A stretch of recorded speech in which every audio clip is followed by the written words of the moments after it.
বিসমিল্লাহিৰ ৰহমানিৰ ৰহিম। প্ৰিয় দৰ্শক মণ্ডলী, বহু সময়ত দেখিবলৈ পোৱা যায় আজানৰ সময়ত কুকুৰবোৰে আকাশৰ পিনে মুখ ওখ কৰি ঘেউ ঘেউ কৰি চিঞৰি থাকে। এতিয়া বহুতৰ মনত প্ৰশ্ন উদয় হ'ব পাৰে, কুকুৰবোৰে আজানৰ সময়ত কিয় চিঞৰি থাকে?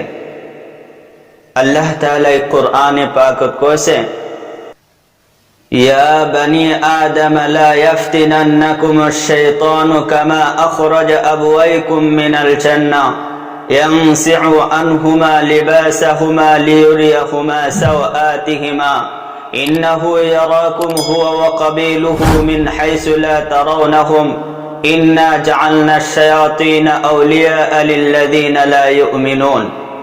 হে আদম সন্তান, শয়তানে যেন তোমালোকক কোনো মতে প্ৰলুব্ধ কৰিব নোৱাৰে। যিদৰে সি তোমালোকৰ পিতৃ মাতৃক জান্নাতৰ পৰা উলিয়াইছিল, সি তেওঁলোকক তেওঁলোকৰ লজ্জাস্থান দেখুৱাৰ বাবে ব্যৱস্থা কৰিছিল। নিশ্চয় সি নিজে আৰু তাৰ দলে তোমালোকক এনে ঠাইৰ পৰা দেখে য'ত তোমালোকে সিহঁতক নেদেখা। নিশ্চয় আমি শয়তানক সেই সকল লোকৰ অভিভাৱক কৰি দিছো যিসকলে ইমান পোষণ নকৰে। এই আয়াতৰ পৰা স্পষ্ট বুজিব পৰা গৈছে যে মানুহে জিনক শয়তানক দেখিব নোৱাৰে, কিন্তু জিন আৰু শয়তানে মানুহক দেখি থাকে। ৰাসূলুল্লাহ সাল্লাল্লাহু আলাইহি ওয়াসাল্লাম কৈছে, যেতিয়া তোমালোকে কুকুৰে ভুকি থকা শুনা, তেতিয়া তোমালোকে শয়তানৰ পৰা বাচিবলৈ আল্লাহৰ সহায় প্ৰাৰ্থনা কৰা। এতিয়া প্ৰশ্ন হয়, কুকুৰে ভুকি থকাৰ সময়ত শয়তানৰ পৰা বাচিবলৈ আল্লাহৰ সহায় কিয় বিচাৰিব লাগে? তাৰ কাৰণ কি?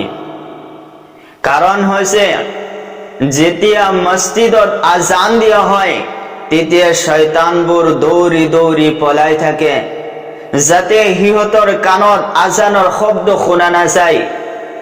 আৰু যেতিয়া শয়তান পলাই থাকে তেতিয়া কুকুৰে সিহঁতক দেখা পায়, যিটো আমি দেখে নাপাওঁ। এটা কথা আমি সকলোৱে জানো যে কুকুৰৰ এটা অভ্যাস আছে, কোনো অচিনাকি মানুহ দেখিলে ঘেউ ঘেউ কৰি থাকে।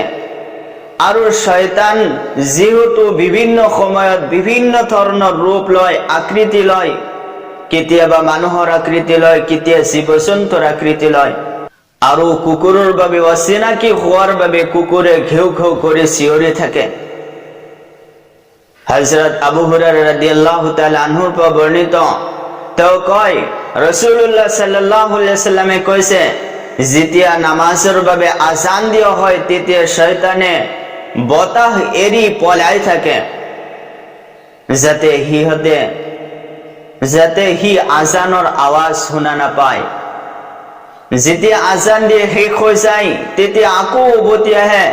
আকৌ যেতিয়া নামাজৰ বাবে ইকামত কোৱা হয় তেতিয়া আকৌ দূৰত আঁতৰি যায়।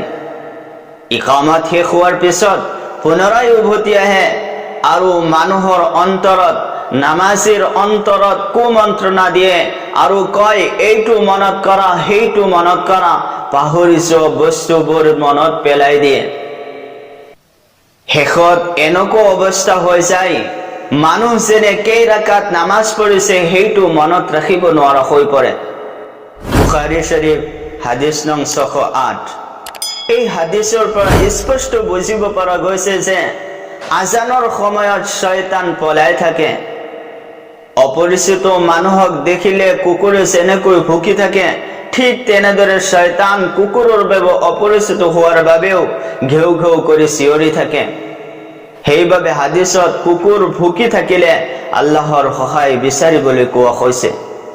হযৰত জাবিৰ ইবনে আব্দুল্লাহ ৰাদিয়াল্লাহু তাআলা আনহুৰ পৰা বৰ্ণিত, তেওঁ কয়, ৰাসূলুল্লাহ সাল্লাল্লাহু আলাইহি ওয়াসাল্লামে কৈছে, তোমালোকে ৰাতি কুকুৰে ঘেউ ঘেউ কৰা শুনিলে আউযু বিল্লাহ পঢ়িবা, কাৰণ কুকুৰ আৰু গাধই যিবোৰ দেখা পায় সেইবোৰ তোমালোকে দেখা নোপোৱা।